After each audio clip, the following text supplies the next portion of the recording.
Hello, I'm Kari Samuels, your intuitive counselor and happiness coach with your September forecast. And happy birthday to my fellow Virgos and you lovely Libras.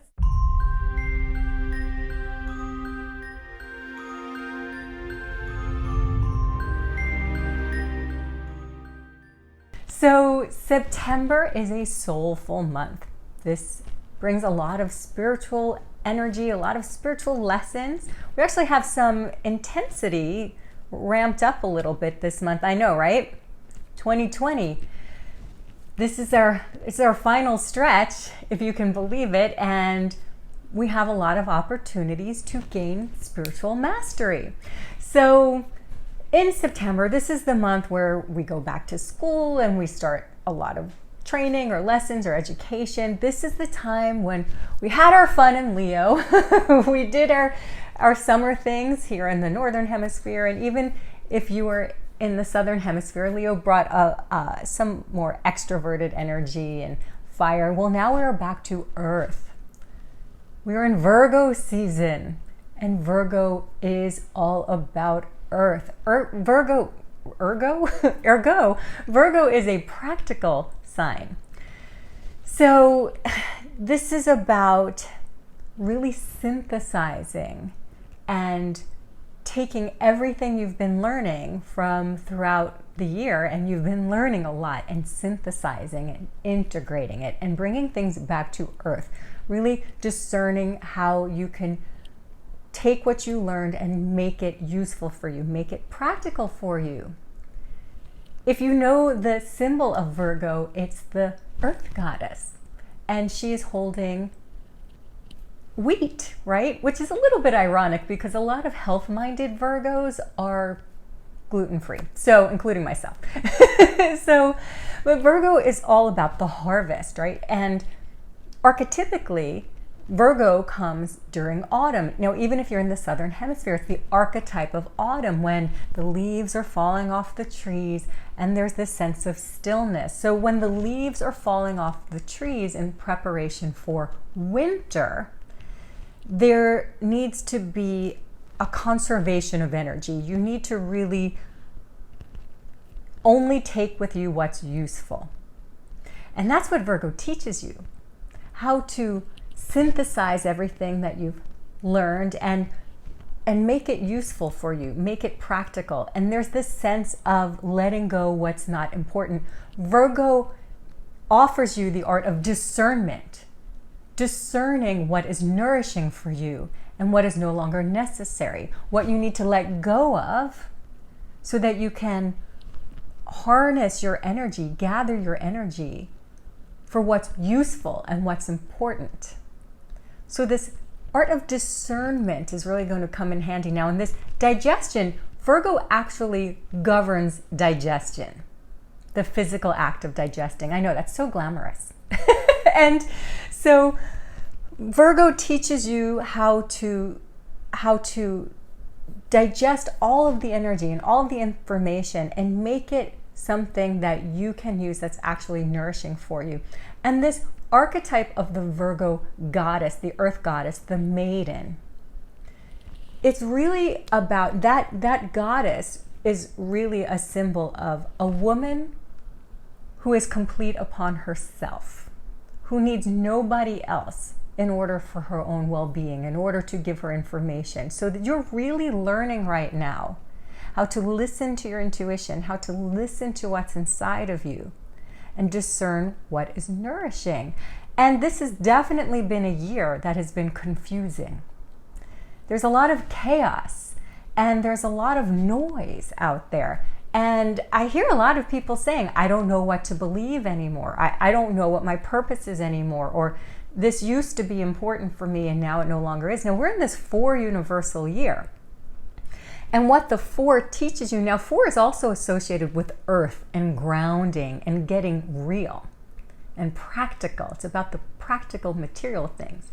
But one of the major lessons of the number 4 is to teach you how to have freedom within restrictions. 4 is about boundaries and it's about restrictions, and 4 teaches you how to work within those boundaries and how to work within those restrictions. And certainly We've had a lot of that this year, and we've had to pare things down. And with the restrictions that have come upon us, we've had to learn what's really important to us, what's really beneficial for us, what truth is for us, right? Haven't you been learning that? So every September, because this is the 9th month of the year, the lessons of the year are accentuated, because this is also a 4 universal month. So we're in a 4 universal year in a 4 universal month. Now, September 2020 is actually a higher octave of the 4. It's a 13 universal month. Now, 13 in the tarot is the death card. And this is a symbol of death and rebirth. Now, this isn't really a physical death. This represents similar to what the energy of autumn is. This is about weeding out the garden, taking away, weeding out of your spiritual garden anything that isn't benefiting you, isn't giving you life, isn't nurturing you. That's what you do when you weed something. It's detritus, it's taking up energy, it's weighing you down. And in your life, you may have some energy leaks that are siphoning your life force, that are keeping you from doing what it is that you're meant to do on the planet. And Virgo ultimately is the sign of service, how you benefit the greater good. But before you can help other people, you have to nourish yourself. You have to perfect the self. You have to be complete upon yourself. Otherwise, you're just a martyr, right? And so another energy that's accentuating this month is we have, now Mars is in Aries for 6 months this year, which is an exceptionally long time. Now Mars is the planet of fire and Martian energy, war and aggression and action and physical. It's very physical energy. It's very passionate energy. Mars is in his home sign of Aries for 6 months. Now, the reason he's in for 6 months, which is very long for Mars, is because he's retrograde for 2 months this year, from September 9th through November 13th. Now, when a planet is retrograde, you have to really relearn some of the energies that you may have overlooked through his first pass in that sign, right? Through the first pass in a planet's sign. So when a planet is retrograde, it's going in energy, it's reverse energy, which is a little bit uncomfortable because Mars loves to move forward. This is the forward moving planet. This is the energy that pushes roots through Earth. This is like really forceful energy, but this is probably why we've seen so much volatility now. Mars in Aries, the sign of the self, teaches you how to stand up for yourself and stand up for what you believe in. And sometimes that is initiated with anger. Sometimes anger is here to show you enough is enough. I can't take this anymore. So we're seeing this globally, and you're also witnessing this personally. There are things that are infuriating you, that are making you angry. This is giving you the moxie, the fire in your belly to stand up for what's important for you and also stand up for yourself. So as we have this Virgo energy that is teaching you to nourish yourself, we have this retrograde in Aries that's teaching you to remember, to believe in yourself, to put yourself first, to fire up your passions for what's important for you and what you believe in, and how you can be of service in the world, and how you can also preserve your energy so you're not giving away all of your energy to the world. That's a delicate balance, right? This is the art of life. This is a lesson that we all live every day. It's really being accentuated this month. So, how do you navigate all these different energies at once? I have 3 action steps for you. They are very practical action steps because I am a Virgo and I love to give practical action steps. So these are practical steps that you can do to help you navigate this sometimes fiery energy and this sometimes introverted energy of Virgo. How do you navigate this dance? Okay. So your first action step is to notice how you feel as you're thinking your thoughts. So we all get into these loops, these mental loops, these thought patterns that are not nourishing. So the way to notice what you're thinking, what you're feeling, or how you're responding to people and situations in your environment is to notice how you feel as you interact with these elements, as you interact with the people in your environment, as you interact with your own thoughts. You want to Marie Kondo your life, right? This is Marie Kondoing your thoughts. So it's like, as you're thinking something, notice, be the witness, notice. Is this nourishing me, or is this really bringing down my energy? Is this causing me fear? Is this causing me anxiety? Is this like depleting my life force? Remember, the energy of autumn, the weeding, this is about weeding out what's depleting your life force. So you really want to notice when you're thinking something and when you're caught in a spiral, an addiction of a thought pattern that's enervating you, that's causing you fear. Are you listening to people who are invoking fear? Are you listening to people who are divisive or causing chaos? Are you doing that with your own mind? So Marie Kondo that. Is this bringing me love? Is this moving me forward? Is this motivating me passionately? Is this giving me life? Is this nurturing me? Or is this depleting my life force and making me anxious? People, circumstances, and thoughts. You want to be mindful and notice how you're feeling. So after you do that, this brings up to step number 2. Let go of the people, circumstances, and thoughts that are depleting your energy. Remember, weed that garden, right? You want to bring new life and new growth. There's a lot of opportunities. This 4 energy is teaching you how to have freedom within restrictions.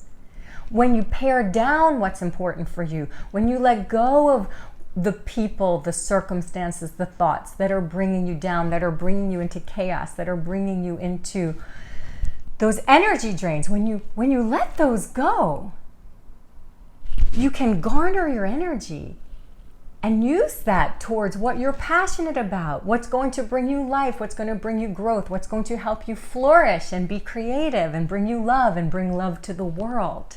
Because that's what you're here for, right?